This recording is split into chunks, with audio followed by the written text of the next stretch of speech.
Wings of Fire, the Fanmde Audiobook. The Dragon and Prophecy. Chapter 7. I hate this, Tsunami called softly. I hate this a lot.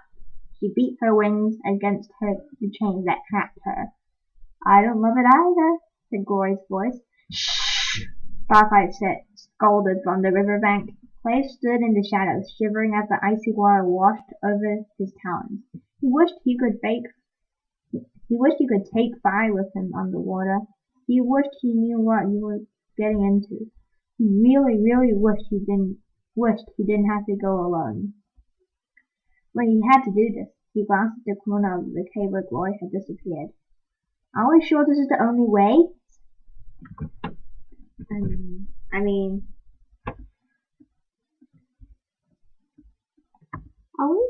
Are we sure this is the only way? Sunny asked, splashing the river with her tail.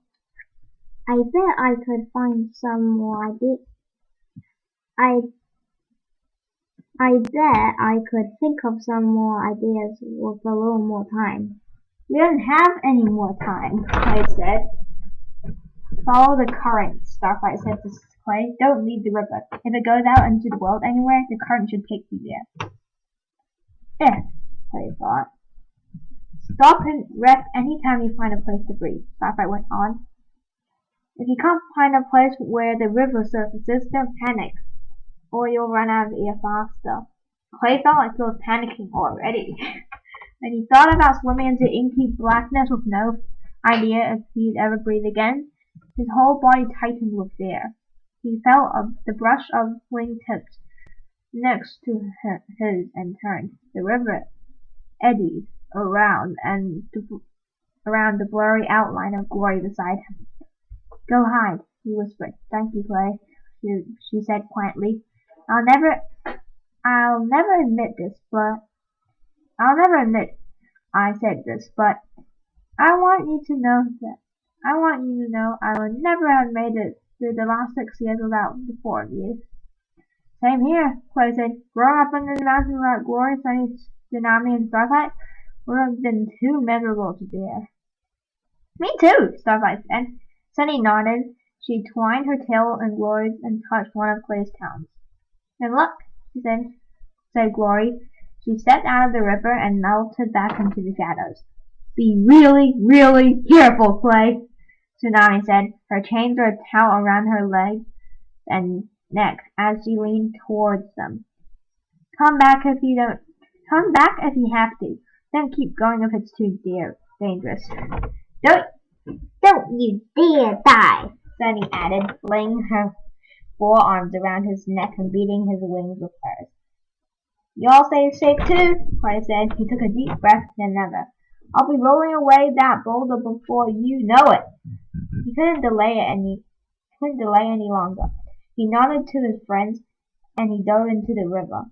Swimming helped warm him a little, but his scales felt crusted with ice by the time he made it down the tunnel to the metal cave. He swam to the far wall where the rock slipped down into the water. He floated for a moment, feeling the current tugging him. Then he inhaled and dove down. By the flickering light of torches above, he could see the patch of wall that was darker than the rest. Tsunami was right. This hole was smaller than the gap to the Guardian's cave. Well, it was flatter, but wider too. More like a snarling dragon's mouth, complete with sharp outcroppings like teeth. He couldn't see anything but darkness on the other side. Clay reached one forearm into the hole, felt nothing but emptiness. Dark water rushed past him. He arrowed to the surface and took the longest, deepest breath of his life, hoping it wouldn't be his last. The water closed over his head in an awful kind of way. He tried to not think about that.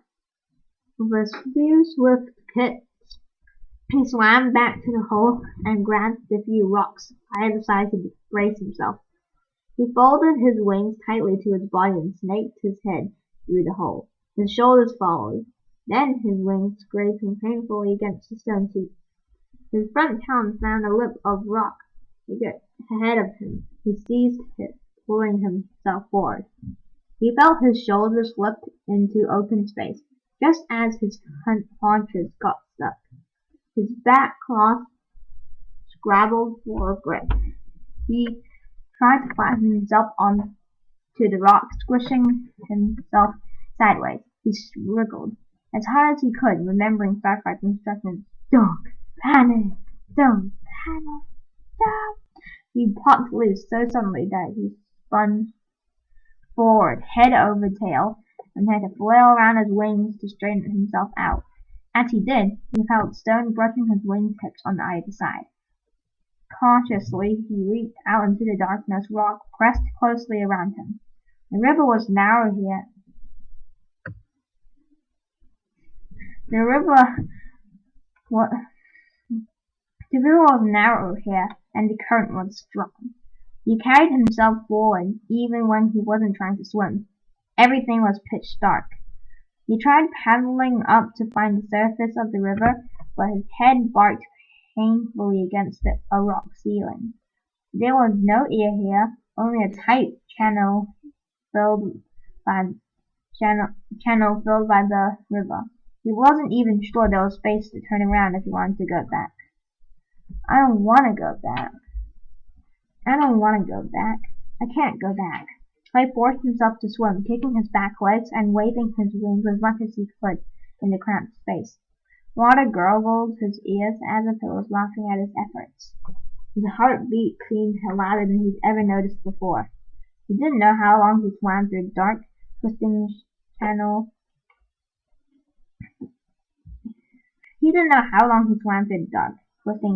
But after a while his chest began to hurt.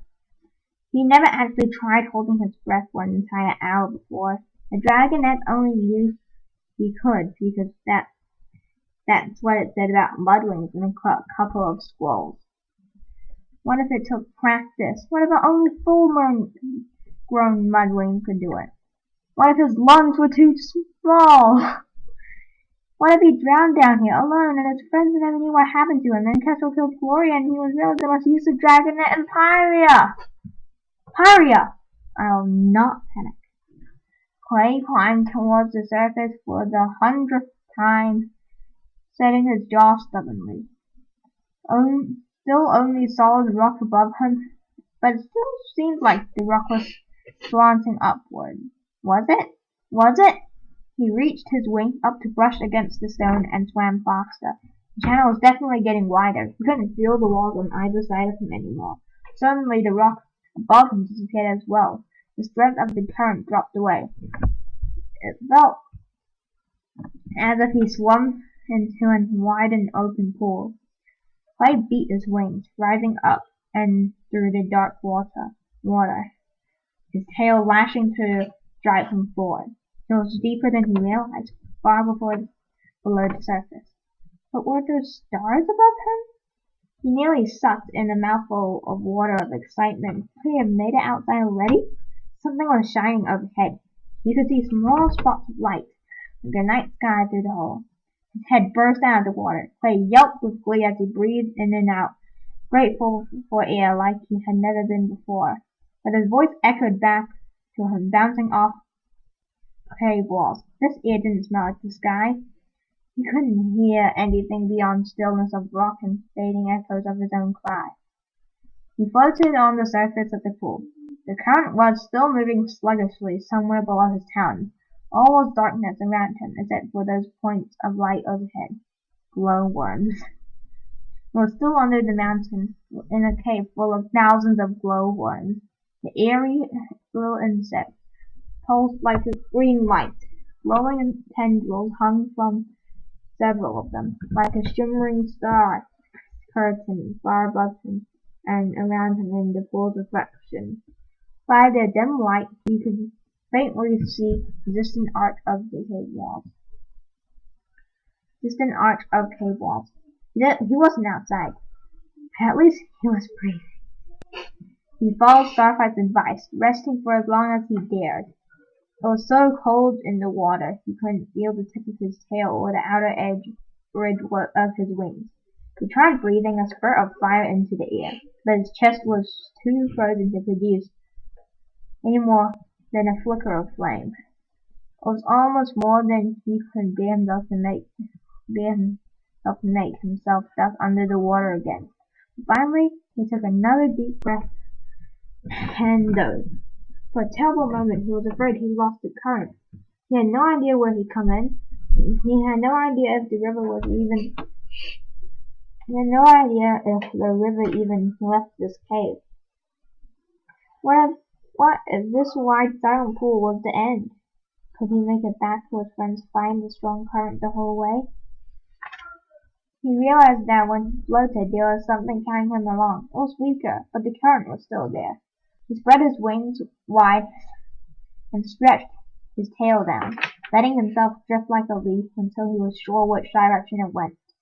On the far side of the cave, in the dim light of the glowworms, he found a passageway where the river left the pool. The ceiling was still far above him. He could swim and breathe for a while longer. Clay beat his wings to push himself forward through the water. It was peacefully creepy at the time, with all the starworms glowing overhead like a million burning eyes. But it was much more preferable to solid rock, complete darkness, and no air. After a while, the current started to pick up again. Clay's wings brushed against the rocks jutting out of the water, and the glowworms were fewer and farther between. Darkness seemed to press down like Kestrel crushing him during the battle training. And then he heard roaring. Clay's ears pricked up. Was it dragons? His first thought was that he was hearing Kestrel roaring in fury as she discovered that she had lost Glory and Clay, but he was far too away to hear anything like that. Then he started to worry. What would Kestrel do when she found Clay and Glory missing? Would she punish the others, especially Tsunami, all chained up and unable to fight back? He was so distracted and worrying about his friends that it took him a while to notice that the roaring was getting louder. Suddenly, he bashed into a boulder sticking out of the river. Reeling in pain, Clay spun under the water, flailing for a hold on something. He crashed into another rock, bounced off, and slammed into another. The river was going so fast now that he couldn't stop himself. It was being dragged towards the roaring at top speed. With a jeering shock, he hit a spur of stone and dug in with all his talons. The rushing water whipped past him, seizing his tail and his wings with icy, desperate fingers. Clay fought his way out of the river until he finally stood gasping on bare rock. He swept his tail around trying to feel how big a rock he was standing on. It was big, stretched farther than he could reach. He edged forward until he was sure that he was standing on the bank of the river. A slope behind him rose away from the water. He could feel a small trickle of stream bubbling down the slope, joining the river near his talons. Clay dropped his head, trying to think. Now that he was out of the water, the cold and penetrating. Now that he was out of the water,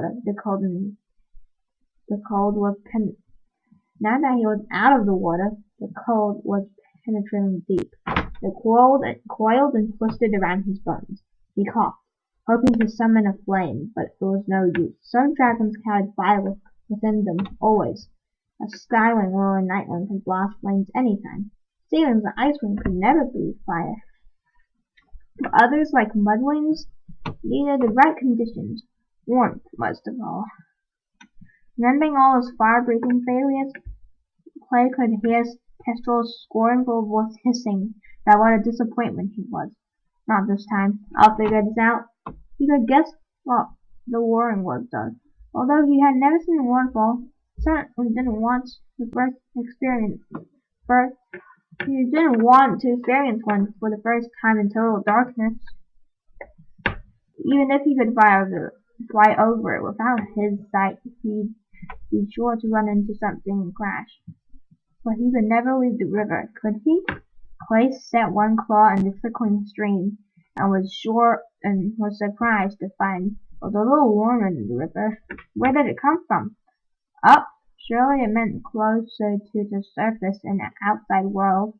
Clay inhaled, hoping to catch the scent of outside, but the only faint smell was of rotten eggs. He set his jaw.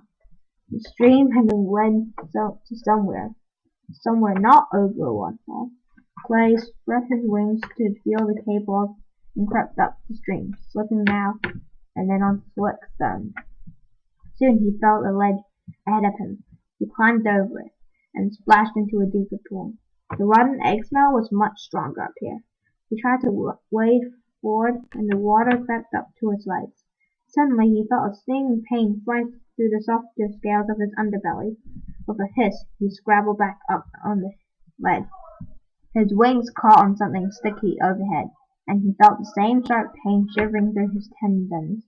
He pulled his wings in close to his body quickly, but the stickiness came with it and suckered onto his scales like enormous globby leeches. It felt like the poison in Dune's tail stabbing him in 1,000 places, dissolving his skin from inside out. Clay let out an agonized yell and tried to stumble back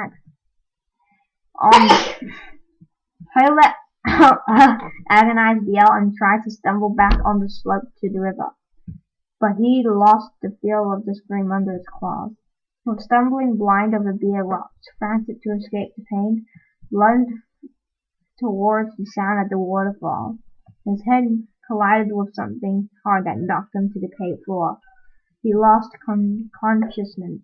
His last thought was, "I failed them." So that's the end of chapter 7. Weird cliffhanger, the most boringest chapter in my own opinion. Anyways, please like and subscribe, and I'll see you in the next video.